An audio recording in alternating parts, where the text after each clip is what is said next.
잘 읽으셨습니다. 지난주에가 설이었습니다. 그래서 저도 저희 가족의 아버지와 형과 가족이 함께 같이 모여서 이렇게 예배도 드리고 인사도 했습니다. 세배를 마치고 나서 저희 아버지가 손주들에게 물으셨어요. 우리가 어디 손씨인지 알아? 우리가 어디 손씨지? 그 다른 조카들이 다 몰랐는데 다행히 우리 환희가 경주 손씨입니다 라고 대답을 했어요. 그래가지고 아버지가 워낙 무척 기분이 좋으셨습니다. 그 다음에 또 물으시기를 그러면 너의 조부의 한자가 어떻게 되냐? 할아버지 이름이 어떻게 되냐? 그러니까 할아버지 이름 금방 맞췄어요. 그러면 너희 조모 할머니 이름은 어떻게 되냐? 그랬더니 저희 그 손주들이 거의 다 모르는 거예요. 그래서 부모들이 혼났죠. 이름을 안 가르쳤다고. 그러다가 나중에 가르쳐주고 나니까 또 환희가 조자, 방자, 자자입니다. 그러니까 아버지가 또 조자, 방자, 자자라고 대답했다고 또 좋으셔가지고 그러신 거예요. 그러더니 또 그러면 너희 증조부의 한자 어떻게 되냐고 물어보는 거예요. 뭘 당연히 모르죠. 그러면은 할아버지 고조부는 누구신지 아니? 원래 예전에는 저희 친족을 이야기할 때 고조까지잖아요. 고조로 해서 위로 수직으로 5대 그리고 수평으로 8촌이죠. 사돈과 8촌이 한 집안 아닙니까? 그런데 사실은 요즘에 이런 걸 따지는 경우도 거의 없고 사실은 그렇게 신경 쓰지도 않고 살아갑니다. 하지만 여전히 족보에 대해서 중요하게 생각하시는 분들도 계시고 실제로 전통사회에서는 족보를 굉장히 중요하게 여겼습니다. 왜 중요하게 여겼을까요? 족보를 딱 떠올리면 떠오르는 단어는 그거죠. 근본. 나의 근본에 대한 이야기. 즉 뿌리에 대한 이야기입니다. 뿌리근 뿌리본이잖아요. 죄송합니다. 갑자기 아까 올리지 말아야 될 음을 올려가지고 그 뿌리근 뿌리본이잖아요. 뿌리에 대한 이야기예요. 자, 저희가 여기 앞에 화단이 있었는데 그때 꽃도 키우고 막 그랬는데 지금 겨울이라 지금 다 그렇고 있지만 꽃을 키우는데 어느 한 군데에서 키우지도 않았는데 계속 줄기가 올라오는 겁니다. 그래서 처음에 잡초인 줄 알고 몇 번 잘라냈어요. 그런데 다시 올라오고 너무 풍성해지는 겁니다. 가만히 보았더니 그 밑에 나무 밑둥이 있더라고요. 그러니까 뿌리가 살아있으면 거기서 반드시 새싹이 돋아요. 그런데 가지를 잘라가지고 가지를 아무리 갖고 다녀도 새싹이 돋지 않습니다. 그런데 뿌리는 아무리 보기 흉해도 살아있으면 새싹이 돋아요. 즉 뿌리에서 생명력이 있다고 믿는 거죠. 뿌리가 새싹은 현재에 있는 거잖아요. 그렇죠? 예전에 심었던 그 뿌리가 지금 현재의 새싹과 관련되어 있다고 보는 겁니다. 사람의 삶도 족보가 관련이 없는 것 같지만 우리의 근본이라고 할까요? 내가 어디서부터 왔고 어떻게 우리 조상들이 지내왔는지에 대한 이야기가 오늘 나의 삶과 무관하지 않다고 보는 겁니다. 에이, 그런 게 어딨어요. 요즘에 사실 중요하지 않죠.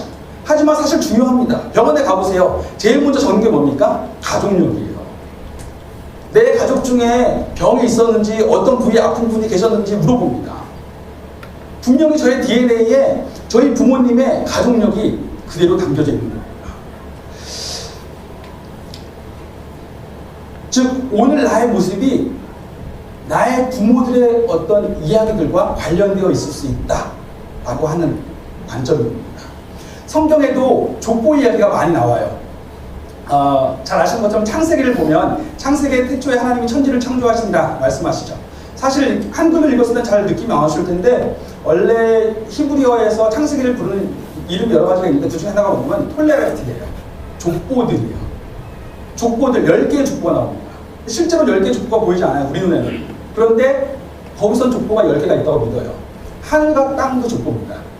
하나님이 태초에 천지를 창조하신 것은 이 하늘과 땅의 족보예요.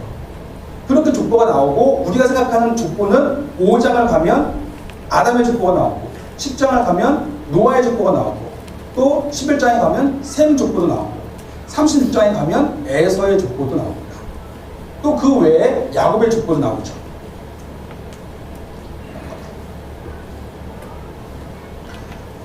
그런가 하면 신약에 와서도 마태복음에 가면 마태복음 1장에 마태가 족보를 이야기하죠.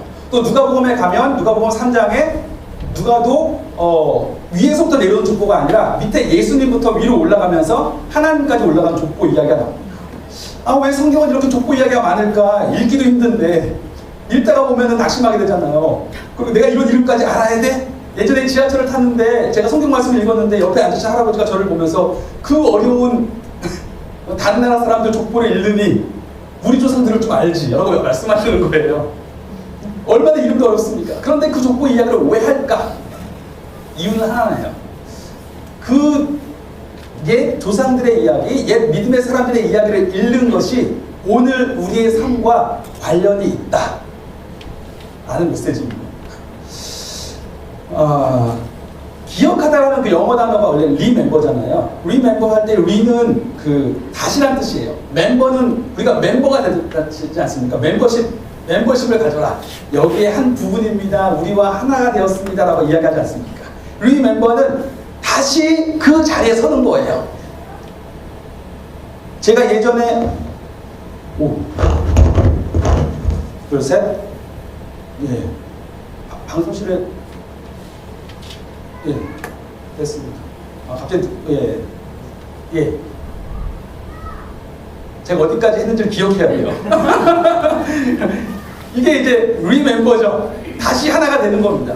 제가 무언가를 기억해요. 누군가의 약속을 기억해요. 그러면 그 약속했던 그 시간으로 다시 하나가 되는 것. 제가 어떤 사람을 기억해요. 제가 그 사람과 다시 하나가 되는 것. 즉 기억하는 건 그런 겁니다. 그래서 기억함을 통해서 그 자리를 다시 한번 생각나게 하고 그 자리에 서는 겁니다. 그때 있었던 약속들, 그때 있었던 사건들, 그때 있었던 사람들과 다시 하나가 되는 거예요. 그런데 사실 성경에서 족보 이야기를 할 때에 다들 잘 생각을 못하고 있는데 족보만 가지고 본다면 성경 전체에서 제일 중요한 성경책이 한 권 있습니다. 바로 역대기예요. 역대기는 사실 읽어보면 1장부터 9장까지가 다 족보입니다. 우리가 흔히 읽는 성경이 아니라서 잘 모르실 수 있지만 실제로 읽어보면 제일 긴 족보 이야기예요. 아니 역대기자는 도대체 왜 이렇게 긴 족보 이야기를 할까? 이유는 하나예요. 역대기자는 지금 역대기를 읽고 있는 청중, 역대기를 읽고 있는 하나님의 백성들이 이 족보를 알아야 된다고 생각한 거예요. 왜요? 그것이 그분들의 현재와 관련된다고 믿는 겁니다. 역대기는 사실 우리가 갖고 있는 성경에서는 11개 이상 다음에 나와요. 그런데 원래 히브리 성경에서는 지혜서, 선지서, 시가서 이런 거 다 나오고 제일 마지막에 나오는 책이 역대기입니다. 즉 구약 성경의 마지막 책이 역대기예요. 그래서 구약 성경 전체를 요약합니다. 실제로 역대기의 족보를 보면 역대기 1장에는 창세기 5장에 나오는 족보, 10장에 나오는 족보, 11장에 나오는 족보, 36장에 나오는 족보가 다 나와요. 그리고 2장을 넘어가면은 유다의 족보, 야곱의 12아들 중에 유다의 족보가 쭉 나옵니다. 자, 그렇게 나오면서 나중에 11개 나온 족보까지 쭉 훑고 지나가요. 그런가 하면 그렇게 족보를 이야기하고 나서 구약 전체에서 중요하다고 생각하는 사건, 이 역대기를 쓰신 사람이 구약 전체에서 중요하다고 생각하는 사건을 기술합니다. 근데 그 사건은 우리가 알고 있는 사무엘하와 11개 상하에 나오는 내용이 많이 중복됩니다.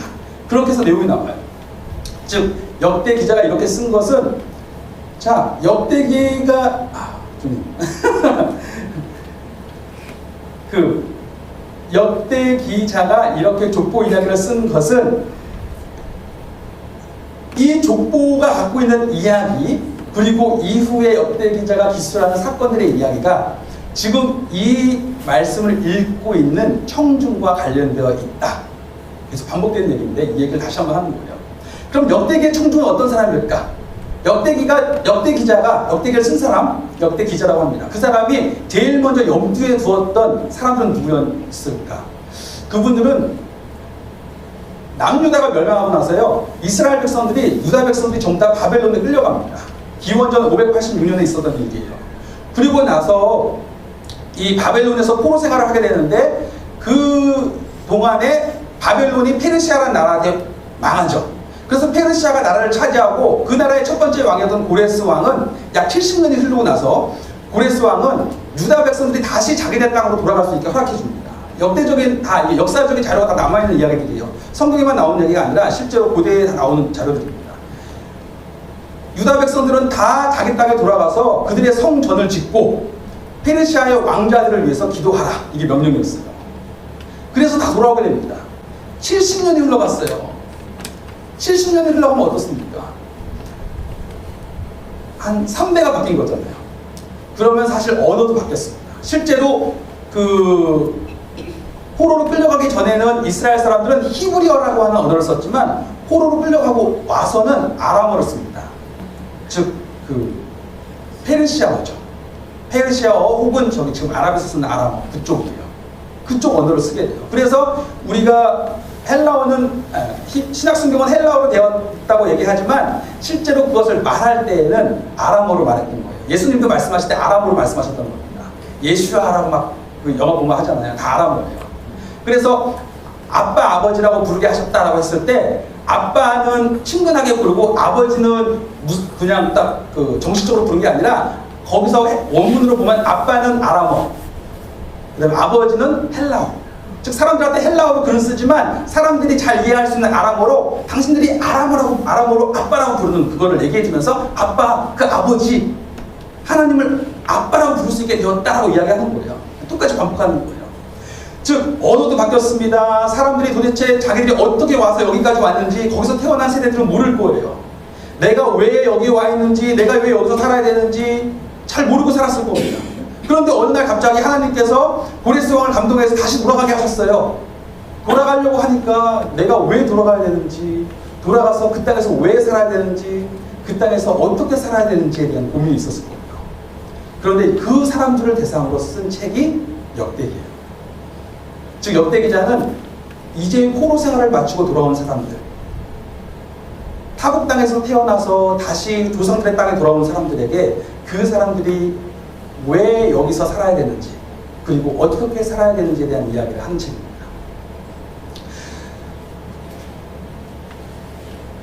그리고 그 이야기를 하면서 족보를 길게 얘기하는 거예요. 그렇다면 이 족보는 그냥 족보가 아니죠.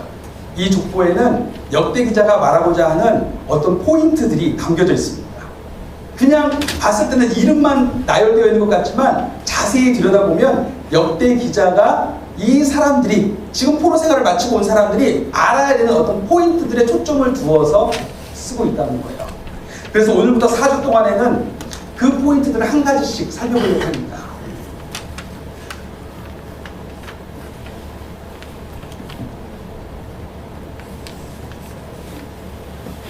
첫 번째 포인트. 오늘의 초점은 뭐냐면 역대기의 그 특징 중에 족보의 특징의 첫 번째는 뭐냐면 1장에는 아담의 족보가 나와요. 아담부터 족보가 이렇게 쭉 나오다가 2장에 가면 유다의 족보가 나옵니다. 그리고 3장에 가니까 그 족보가 오늘 읽은 대로 누구에게 이어지냐면 다윗에게 이어져요. 즉 이스라엘 족보를 한번 쭉 나열하는데 그 마지막에는 포로 후기 때 끌려갔다가 돌아온 사람의 이름까지 있는 거예요. 즉 그 사람들의 족보를 누구 중심으로 하고 있냐면 다윗 중심으로 이야기하는 거예요. 아담에서부터 시작된 그 이스라엘의 역사를 다윗이라고 하는 한 사람에게 초점을 맞춰서 족보를 끝까지 쭉 포로 후기에 돌아온 사람들까지 나열을 한 겁니다. 왜 그랬을까요? 다윗이 중요해서? 다윗이 훌륭해서? 물론 그런 부분이 있죠. 그런데 사실 여기의 초점은 다윗 자신에게만 있지는 않습니다. 자, 그리고 나서 보면 4장부터 어떤 내용이 나오냐면 다른 지파들 족보가 나와요. 남쪽 지파 족보들, 동쪽 지파, 그리고 레위 지파, 북쪽 지파, 베냐민 지파, 다른 지파의 족보들 쭉 이야기해요. 그리고 9장에 가면 포로 귀환 자들의 족보를 이야기하면서 다시 한번 레위인 이야기를 또 하게 됩니다. 즉, 이 족보의 특징이 뭐가 있냐면 먼저 처음부터 끝까지 다윗을 중심으로 나열을 한 거예요. 그리고 나서 다른 지파들을 이야기했어요. 지금 무슨 말이냐면 다윗 중심의 이스라엘의 그림을 보여주는 겁니다. 즉, 이 족보의 메시지는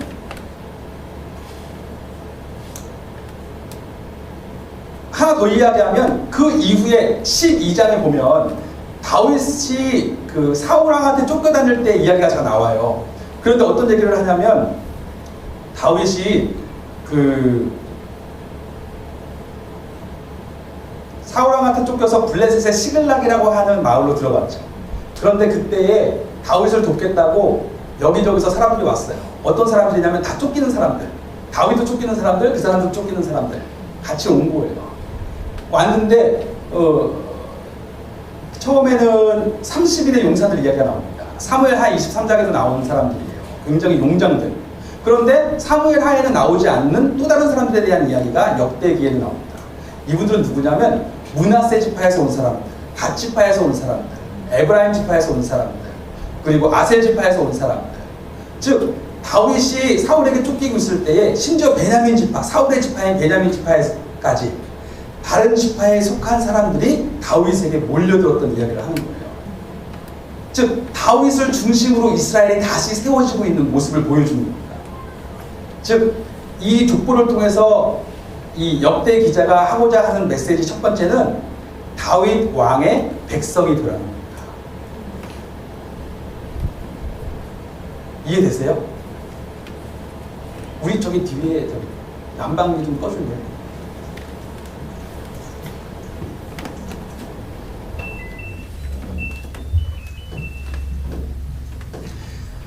포로 변한 청중들에게 이야기하는 겁니다. 우리나라는 본래 다윗 왕의 백성들로 이루어졌다. 하나님이 우리 이스라엘을 세우실 때에 사울이란 첫 번째 왕이 있었지만 그는 하나님 마음에 합하지 않아서 하나님이 그를 버리셨고 다윗 왕을 세우셔서 그로 말미암아 이 나라를 세우셨다. 즉 우리는 다윗 왕의 백성으로 살아야 된다는 거예요. 자, 이게 무슨 말일까요? 다윗 왕의 백성이 된다는 것. 다윗 왕의 백성이 된다는 것은 자, 다윗 왕은 어떤 사람이냐면 17장을 보니까 나중에 하나님이 다윗을 선택하시고 나서 다윗에게 왕위를 주시고 하나님이 약속을 주세요. 내가 너를 통하여 하나님 백성의 나라를 영원히 이어지게 할 것이다. 즉 너에게 그리고 너의 후손으로 오는 이에게 나의 백성의 영원한 왕위를 주겠다고 약속을 하셨습니다. 자, 그렇다면 다윗 왕은 하나님께 그런 약속을 받은 거예요. 하나님 백성의 영원한 왕. 그러면 다윗 왕의 백성이 된다는 건 무슨 뜻이에요? 하나님의 백성이 된다는 뜻인 거예요. 나는 자격이 없어요. 나는 능력이 없습니다. 나는 하나님의 백성이 될 만한 사람이 못 돼요. 그렇지만 내가 다윗 왕의 백성인 이상 나는 하나님의 백성이 될 수 있는 거예요. 저희 딸들이 집에서 다투다가 한 번은 그러는 거예요. 첫째 딸이 둘째 딸한테 넌 우리 집에 머물 자격이 없어. 아니 그 자격은 누가 주는 거예요? 자격이 없대요. 그런데 자격이 있죠. 왜요? 저희 딸이니까. 저희 딸이니까 어떻게 된 거예요? 제가 우리 집에 머물 자격을 얻었잖아요. 그러니까 저희 딸들은 다 같이 머물 자격을 얻은 거예요. 그렇죠? 마찬가지로 다윗이 하나님의 나라의 왕이 될 자격을 얻었으니까 다윗 왕의 백성이 된 사람들은 다 하나님의 백성이 될 자격을 얻은 것입니다. 이후에 보면 다윗이 어디로 가든지 하나님이 승리를 주세요. 18장을 보면 다윗이 어디로 가든지 하나님이 승리를 주십니다. 자, 그럼 다윗이 승리할 때 다윗만 승리한 거예요? 다윗 왕의 백성들도 다 승리한 거예요. 다윗이 혼자 나가서 싸웁니까? 아니죠. 다윗을 따라가는 군사들이 쭉 따라갈 거 아닙니까? 다윗 왕이 승리하는 곳마다 하나님이 그에게 승리를 주시는 곳마다 다윗 왕의 백성들도 다 우리가 이겼다라고 하면서 같이 승리를 누릴 수 있는 것입니다. 자, 그런가 하면 하나님이 다윗에게 약속을 주실 때에 그렇게 약속하신 거예요. 내가 너의 기도를 듣겠다. 내가 너를 나의 백성들의 왕으로 삼겠다. 그랬더니 다윗이 어떤 기도를 하냐면 17장에 보면 하나님 내가 무엇이기에 나에게 이런 복을 허락하십니까? 그리고는 하나님이 자기에게 행하신 일들을 줄줄줄 나열을 해요. 그리고 나서 마지막에 뭐라고 이야기하냐면 하나님 그런데 하나님이 나한테 이렇게 말씀을 하셨으니 내가 이 말씀을 의지하여 이제부터 기도하겠습니다. 자기한테 약속을 주셨잖아요. 이제까지는 자격이 없는 사람인 거예요. 내가 무엇이기에 난 자격이 없는 사람인데 하나님이 나한테 분명히 먼저 약속하셨잖아요. 그러니까 약속 말씀 의지해서 제가 간구하오니 말씀하신 대로 제 삶에 이루어지게 하옵소서.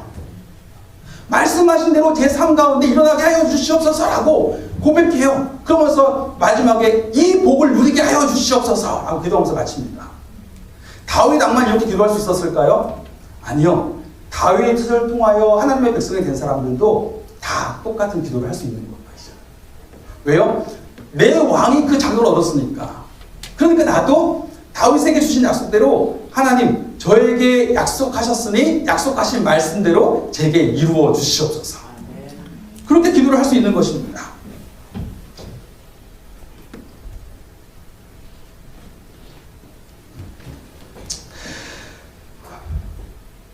자, 그런가 하면 다윗 왕의 백성이 된다는 것은 그렇게 다윗 왕을 통하여, 첫 번째는 다윗 왕의 백성이 된다는 것은 다윗 왕을 통하여 하나님의 백성이 되는 거예요. 하나님께 나아갈 수 있게 된 거예요. 하나님께 기도도 할 수 있고, 하나님 앞에 약속의 말씀 의지하여 간구도 할 수 있고, 하나님께서 주시는 하나님 백성의 승리를 같이 누릴 수 있는 자격이 된 것이고, 둘째로는 다윗이 나의 왕이라는 것은 나는 나의 왕이 가자고 하는 대로 가는 거예요.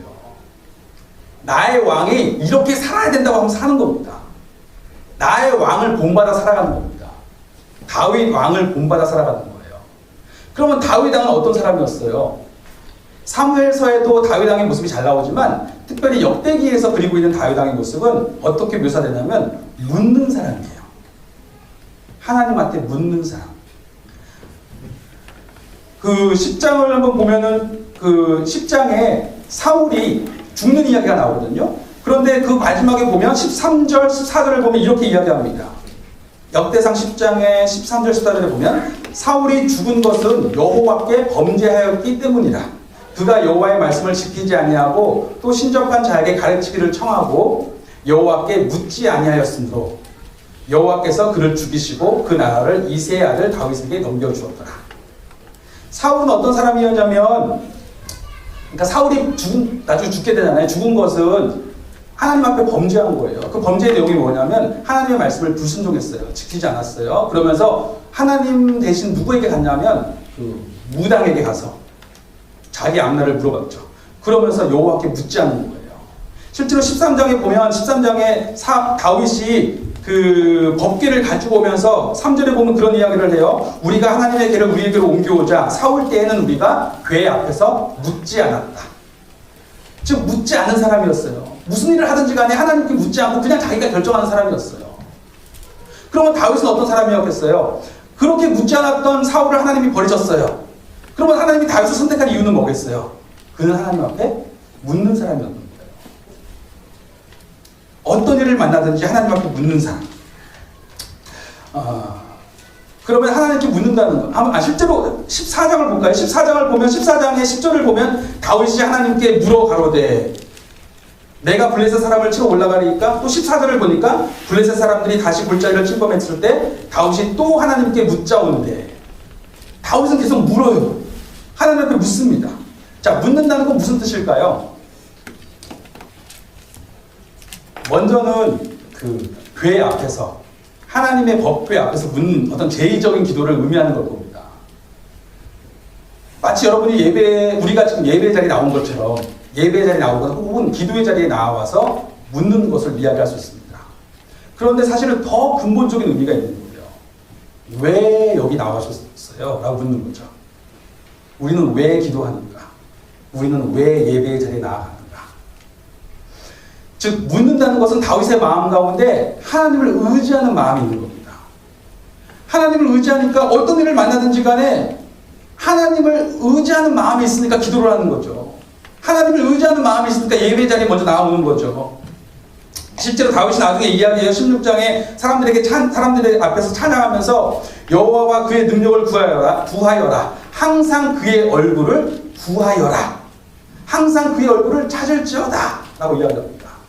즉 다윗은 항상 여호와 앞에 나아가는 사람이었어요. 왜요? 그는 분명하게 하나님의 살아계심을 느끼는 사람이었기 때문에 그렇습니다. 아멘.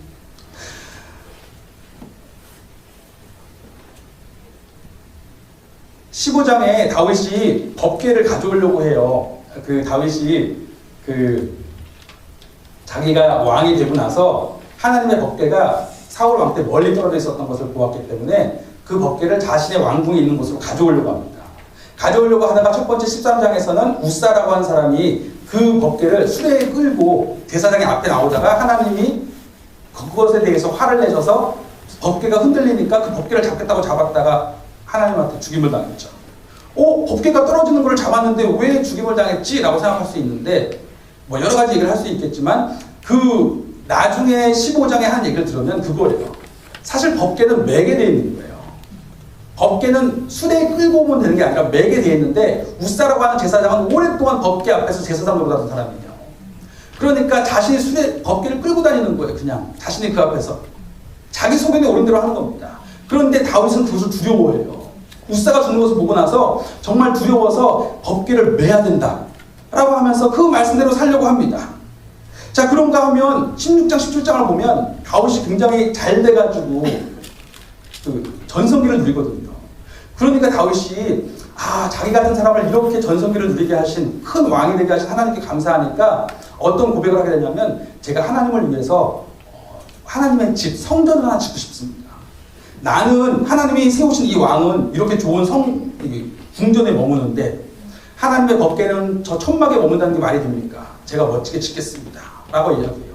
그런데 하나님이 그렇게 하지 말라고 말씀하시니까 그 말씀에 순종합니다. 어떻게 느끼실지 모르겠는데 저는 그 말씀을 읽을 때 다윗의 순종이 대단하게 느껴졌어요. 사실 다윗이 지금 전성기입니다. 어마어마한 재산이 있고 어마어마한 군사력이 있어요. 그럴 때 정말 자기 뜻대로 하나님의 성전을 한번 짓고 싶지 않겠어요? 짓고 싶은데 하나님이 너가 지으면 안 된다고 말씀하시니까 안 짓는 거예요. 그 뒤로 보면 다윗이 모든 재료는 다 모아놔요. 건축 재료는 다 모아놔요. 정말 그 유명한 거, 좋다는 거 다 모읍니다. 물질도 다 모아놓고 인력도 다 모아놓습니다. 그런데 짓지는 않아요. 왜요? 하나님이 짓지 말라고 했습니까? 그 많은 것이 있는데 건축하지 않는다는 건 사실은 굉장한 순종이죠. 다윗은 그런 사람이었어요. 왜냐하면 하나님의 살아계심이 느껴지니까. 하나님의 살아계심이 느껴지는 사람은 하나님이 두려운 거죠. 사실은 하나님을 두려워한다라는 표현을 하면 우리는 두려움에 대해서 약간 이렇게 부정적인 표현이 있지만 하나님을 두려워하는 것은 굉장히 좋은 겁니다. 부모를 두려워하지 않은 아이는 사실은 복을 누리지 못하는 거잖아요. 어떤 부모가 자녀가 방탕하게 망종이죠. 그렇게 자기가 원하는 대로 살려고 하는데 그 자녀에게 다 주려고 하겠어요. 어떻게 될지 뻔히 아는데 오히려 복을 막는 거죠. 그러나 분명히 부모를 두려워할 줄 알아서 부모 앞에서 조심스럽게 행동하고, 부모를 두려워할 줄 알아서 내 행동이 어떻게 보일까, 부모 보시기에 어떻게 보일까 생각할 줄 아는 사람들은 그만큼 행동이 다른 겁니다. 다윗은 하나님을 두려워할 줄 아는 사람이었어요. 하나님이 정말로 그를 어떻게 보고 계신지 그것을 아는 사람이었습니다. 하나님의 살아계심이 분명히 느껴지는 사람이었어요. 그러니까 하나님이 지금 나를 보고 계시지, 그러니 내가 어떻게 행동해야 될까, 그러니 순종할 수 있었던 겁니다. 달리 말하면 하나님 앞에서 행하고 있다는 것은 하나님으로 기뻐할 수 있다는 거예요. 사람 앞에서 행하는 사람은 사람으로만 기뻐할 수 있는 겁니다. 즉 사람들 앞에서 사람들의 시선이 두려운 거예요. 사람들이 나를 만족할까, 사람들이 나를 어떻게 생각할까, 그것에 대해서 늘 기준이 되어서 거기에 맞추어서만 일을 해야 됩니다. 그러나 하나님 앞에서 행하는 사람은 하나님으로 기뻐할 수 있는 사람이에요. 19장에 보면 법궤가 들어왔을 때 다윗이 너무너무 신이 나서 춤을 추죠. 막 춤을 춥니다. 춤을 추는데 그 당시 옷은 지금처럼 좋지 않아가지고 춤을 추다 보니까 보이지 말아야 될 것들이 보이기 시작했어요. 그러자 그 다윗의 아내였던 미갈이 그것을 보고 아니 이게 여기 다른 사람들이 다 봤다고 그래서 왕이 체면도 못 차리고 그래서 막 뭐라고 하죠. 그런데 다윗은 이렇게 얘기하는 거예요. 여기는 이 역대기에는 그 얘기까지 안 나오지만 사무엘에 보면 이게 나오거든요. 다윗이 그렇게 얘기하는 거예요. 하나님이 나 같은 사람을 여기까지 불러주셨는데 내가 하나님 앞에서 이렇게 살아가고 있는데 내가 이 감사를 어떻게 표현하지 않을까? 내가 이것보다 더 낮아질지라도 나는 사람들 앞에서 더 낮아질지라도 하나님 앞에서 난 이렇게 살 거다. 아멘. 하나님이 나를 이렇게 보고 계신다는 걸 기뻐할 수 있습니다. 즉 미갈은 사울의 딸이에요. 어떤 면에서 보면 사울의 피가 있는 거잖아요. 사람들의 시선이 중요했을지 모르겠죠. 하지만 이 다윗에게는 하나님을 두려워하는 사람, 하나님 앞에서 행하는 사람이기 때문에 하나님으로 기뻐할 수 있는 사람이에요. 사람들 때문에 낙심하지 아니하고 하나님 안에서 그의 원하심이 무엇인지, 그리고 그가 나에게 구워주시는 내가 무엇인지 그것을 누릴 수 있는 사람이었습니다. 그래서 역대기자는 한마디로 이렇게 이야기하는 것입니다. 다윗의 중심된 족보를 이야기하면서 다윗 왕을 기억하라. 말을 바꾸면 다윗 왕의 백성이 되라. 다윗을 통하여 하나님께 마음껏 나아가고 하나님께 간구하고 다윗 왕을 본받아 하나님 앞에서 살아가는 사람이 되라. 이것이 하나의 메시지인 거예요. 역대기 청중들이 이 역대기 족보를 읽을 때 다윗 왕을 중심으로 나라가 이루어졌네. 우리가 다시 하나님의 백성이 되려면 다윗 왕의 백성이 돼야 되겠구나. 이것을 보게 되는 것이고, 다윗 왕이 살았던 삶을 보면서 하나님 앞에서 사는 삶, 그리고 다윗 왕이 받은 약속을 보면서 나도 그 약속을 가지고 있겠구나. 그 약속을 가지고 사는 것이구나라고 고백하게 되는 것입니다. 마태복음을 보면요, 마태복음 1장에 족보가 나옵니다. 아브라함과 그의 자손, 다윗의 자손, 예수 그리스도의 세계라. 아브라함과 다윗의 자손, 예수 그리스도의 세계라. 여기서 세계라는 이 단어는 원래 원어로는 족보예요. 즉 아브라함과 다윗의 자손, 예수 그리스도의 족보다 라고 하면서 족보 이야기를 아브라함부터 쭉 합니다. 아브라함이 누구를 낳고 나가서 아브라함부터 다윗까지가 14대, 다윗부터 바벨론까지가 14대, 바벨론부터 예수님까지가 14대, 14대가 온 거예요. 제가 마태복음 같이 공부하셨던 분들은 말씀을 드렸지만 14대가 왔어요. 자, 근데 가만히 그 기준이 어디에 있어요? 아브라함부터 다윗까지 14대, 다윗부터 바벨론까지 14대, 바벨론부터 예수님까지 14대예요. 이 14라고 하는 숫자는 히브리어에서 그 이스라엘 사람들이 갖고 있는 알파벳이 있을 거 아닙니까? 우리가 갖고 있는 가나다라 마바사처럼 거기에는 각 글자마다 숫자가 들어갑니다. 숫자가 들어가서 어떤 글자가 딱 같이 붙여놓으면 어떤 숫자가 돼요. 그래서 여기는 14라는 숫자가 계속 반복되는 거예요. 3번. 그렇죠? 그런데 그냥 14를 얘기했으면 생각하지 못했을 수도 있겠지만 다윗을 이야기하면서 14를 얘기했잖아요. 14라는 숫자가 갖고 있는 전형적인 의미는 다윗이에요. 다윗이에요. 즉 예수님은 누구의 후손으로 오신 분이에요? 다윗의 후손으로 오신 분입니다. 근데 다윗은 누구예요? 하나님이 왕으로 세우신 분입니다. 왕. 예수님은 어떤 분이에요? 왕으로 오신 분이에요. 다윗의 자손, 왕으로 오신 분 예수. 그 다윗의 자손으로 오실, 다윗의 자손 왕으로 오실 분에 대해서 구약에서 예언하기를 그를 메시아라고 얘기했어요. 하나님이 기름 부으셔서 선택한 다윗의 후손으로 오시는 왕.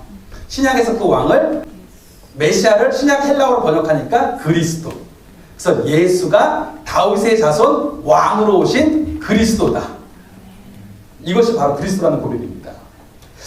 자, 그러면 마태가 왜 그 족보를 썼겠어요? 똑같죠. 예수님이 다윗의 자손 왕으로 오신 그분이시다. 그리스도시다. 그렇다면 바로 예수의 백성이 되라. 이거죠. 그 족보는 선포하는 겁니다. 이제 이 마태복음을 읽고 있는 모든 사람들에게 선포하는 거예요. 예수님이 바로 그 왕으로 오신 분이십니다. 그러니 이 왕의 백성이 되십시오. 이 왕의 백성이 되면 뭐가 달라집니까? 달라지죠. 이제까지는 나의 자격으로 하나님 앞에 나아갈 수 없었던 우리이지만 하나님이 약속하신 이 예수가 나의 왕이 되셨기 때문에 이 예수 그리스도를 통해서 나는 하나님 앞에 나아갈 수 있어요. 예수 그리스도를 통해서 하나님 앞에 기도할 수 있습니다. 왜냐하면 하나님이 예수 그리스도 안에서 약속을 주셨기 때문에 누구든지 예수를 통해서 나에게 나오는 자는 나의 백성으로, 나의 자녀로 삼아주시겠다고 약속을 하셨기 때문에 그렇습니다.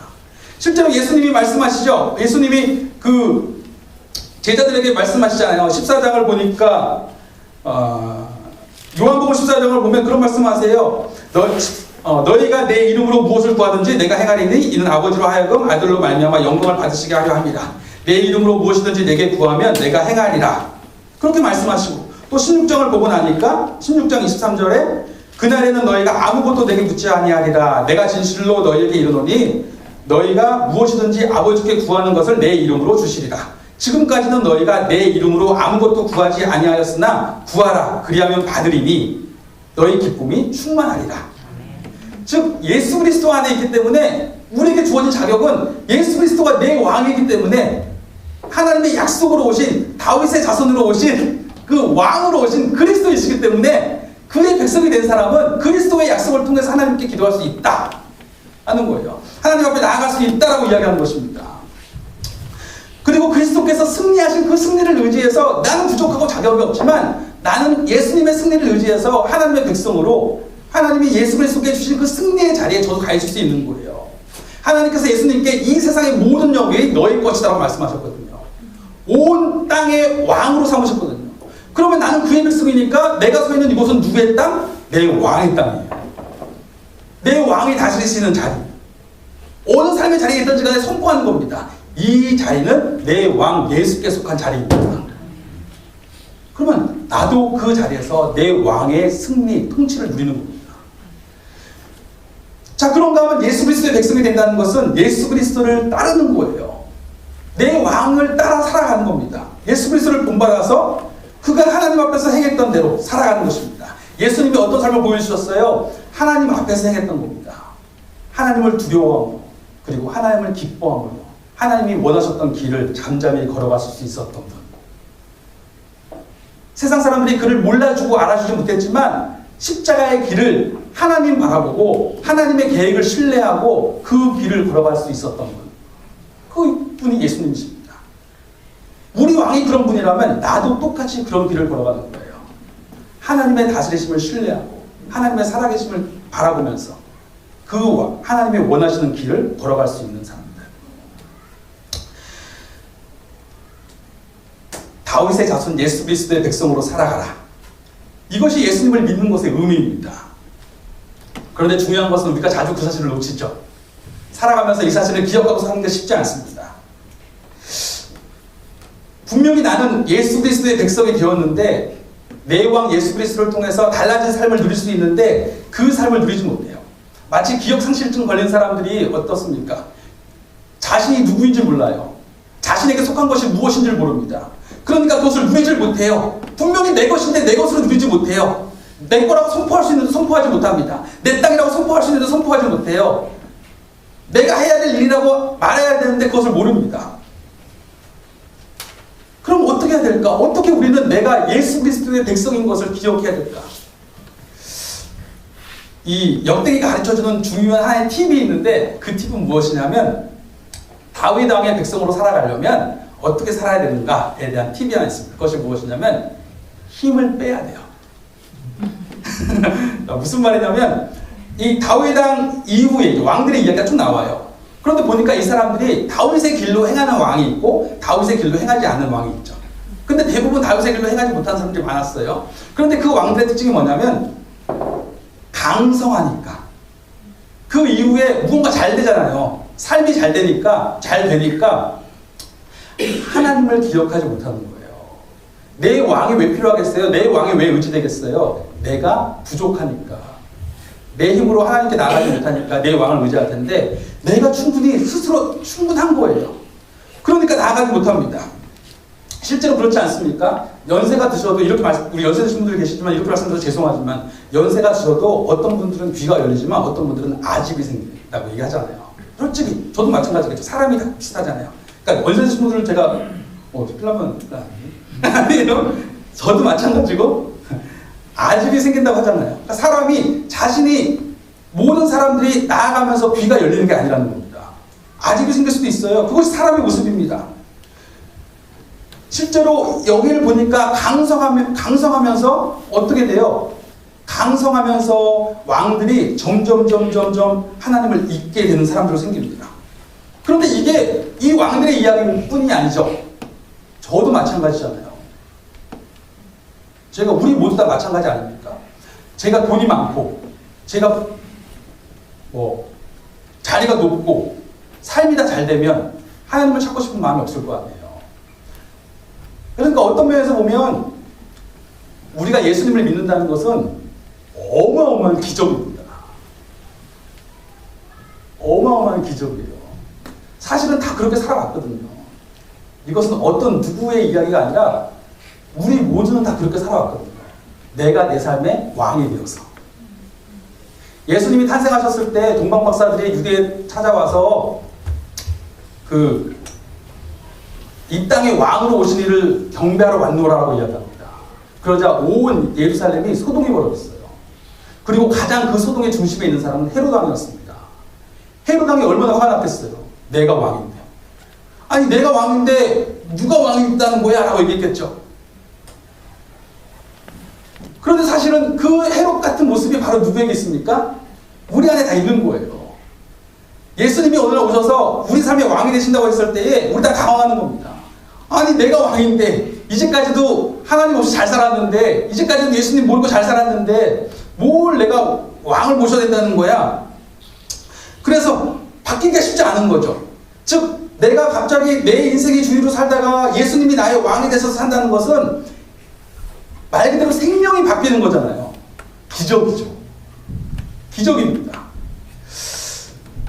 결국 자기가 자기 인생을 지키기 위해서 그것을 거부할 수밖에 없어요.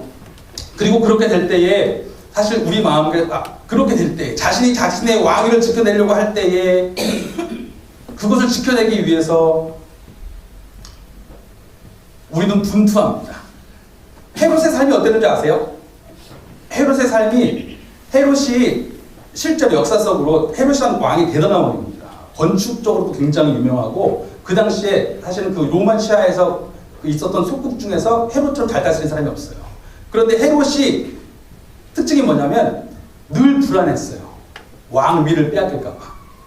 그래서 자기 장모를 죽이고 처남도 죽이고 아들도 죽여요. 왕위를 빼앗길까 봐. 실제로 헤롯이 죽인 친척이 24명이나 돼요. 그리고 부하들도 죽입니다. 그리고 자신이 죽을 때 자기가 죽는 날 같이 처형해야 될 사람 명단을 적어놓고 죽었어요. 이게 헤롯이에요. 즉 자기의 왕위가 빼앗길까 봐 그것을 전전긍긍해서 살았던 사람이 헤롯입니다. 즉 강성하면 자기의 왕위를 내려놓는 것이 쉽지 않습니다. 그런데 반대로 위태하면 내 삶이 지금 연약해요. 그러면 사람 마음이 사실은 누가 뭐라고 하지 않아도 자신보다 더 강한 자를 찾는 마음이 생기게 됐잖아요. 그렇지 않습니까? 역대하 20장을 보니까 여호사밧이라는 왕이 있어요. 갑자기 이웃의 세 나라가 연합군을 형성해서 쳐들어왔습니다. 쳐들어오니까 여호사밧이 모든 백성들을 불러 모아놓고 우리 하나님 앞에 기도합시다 라고 합니다. 기도하면서 여호사밧이 하는 말이 있는데 이것입니다. 하나님 우리가 어찌할 바를 모르고 주님만 바라봅니다 라고 이야기합니다. 이게 무슨 말입니까? 말 그대로 어찌할 바를 모르겠습니다 예요. 어찌할 바를 모르니까 내가 주님밖에 바라볼 분이 없습니다 라고 고백하는 거죠. 왜 예배의 자리에 나옵니까? 왜 기도합니까? 주님만 해답이십니다 라는 고백이죠. 제 스스로 제 힘에 제 삶의 문제를 해결할 수 없습니다. 제 스스로 주님이 원하시는 삶을 살 수 없습니다.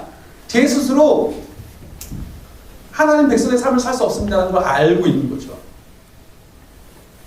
그러자 그 하나님이 아하실이라고 한 사람에게 주님의 영을 임하셔서 말씀하셨어요. 이 전쟁은 하나님께 속한 것이다.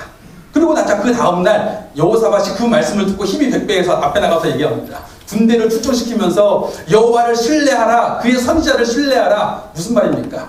우리가 믿을 분은 하나님밖에 없다. 우리는 지금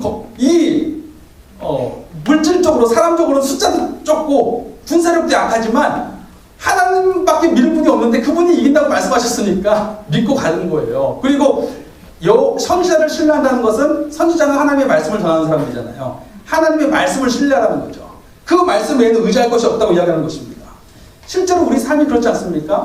내가 연약하고 내가 위태해졌을 때에는 누가 시키지 않아도 내가 의지할 분 계시지 않나라고 바라보는 겁니다. 저희 어머니가 뇌수술을 2번 하셨는데 쓰러지셨을 때도 제가 멀리서 그 이야기를 듣자마자 막 기도가 예수님 살려주세요 살려주세요 살려주세요 살려주세요 막 누가 시키지도 않았는데도 계속 살려주세요 살려주세요 살려주세요 막 기도가 나오는 거예요. 그런가 하면 저희 이모는 방언이 언제 터졌냐고 얘기하니까 그러니까 사촌 그 딸 첫째 딸이 아팠대요. 아프니까 갑자기 개를 업고 막 기도를 하는데 자기는 모르게 방언이 터지더래요. 급하니까. 실제로 역대기에 나오는 왕들도 그렇게 강성했던 왕들이 나중에 위태해지니까 그 마음이 낮아지자 하나님을 찾게 됩니다. 자, 즉 우리가 예수님의 백성이라는 것을 기억하고 살아야 되는데 우리가 강성할 때에는 그것을 기억하는 게 쉽지 않다는 겁니다. 반대로 위태할 때에는 기억하는 게 좀 낫다는 거예요. 그러면 어떻게 해야 됩니까? 위태해져야 됩니까? 우리 삶이 위태해질 때까지 기다려야 돼요? 그러면 안 되겠죠. 위태해지기 전에 힘을 빼는 훈련을 해야 돼요. 힘을 빼야 됩니다. 중독자 모임이 있어요. 그 모임에 가면 첫 번째로 하는 고백이 뭐냐면 나는 중독자입니다. 이걸 인정하는 거예요. 자기가 중독자인데도 중독자라는 걸 인정하는 게 쉽지 않대요. 저는 포르노에 중독됐습니다. 저는 게임에 중독됐습니다. 저는 도박에 중독됐습니다. 저는 알코올에 중독됐습니다. 저는 폭력에 중독됐습니다.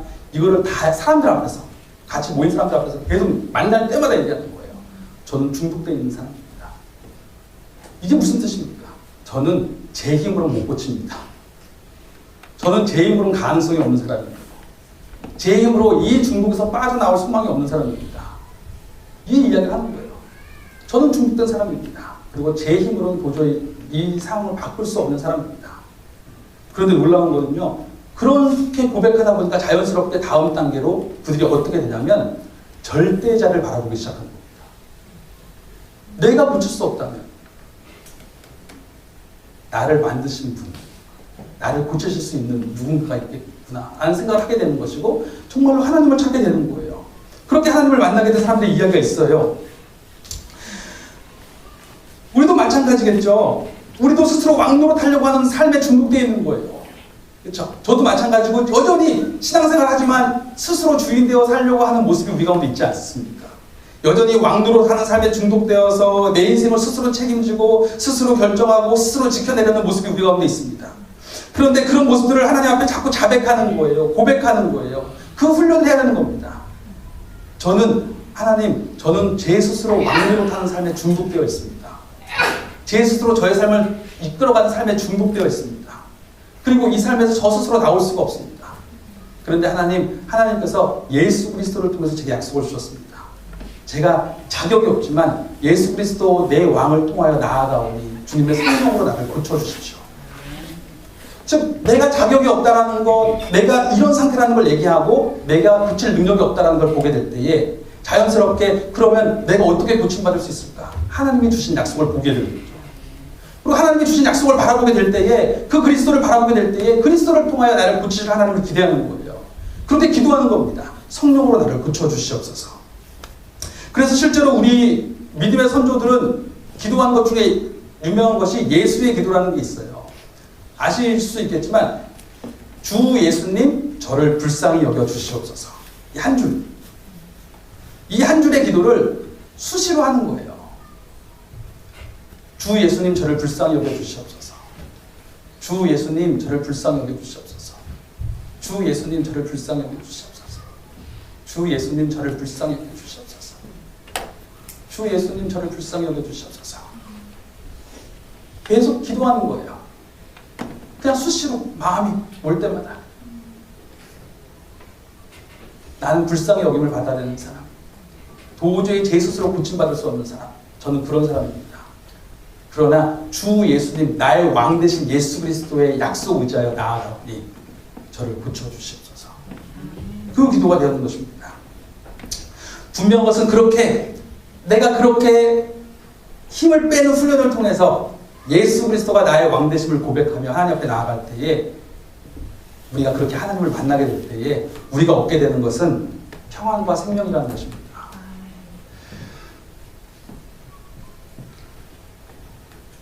최근에 그 코로나 바이러스 때문에 지금 굉장히 그렇지 않습니까? 다들 두려워하고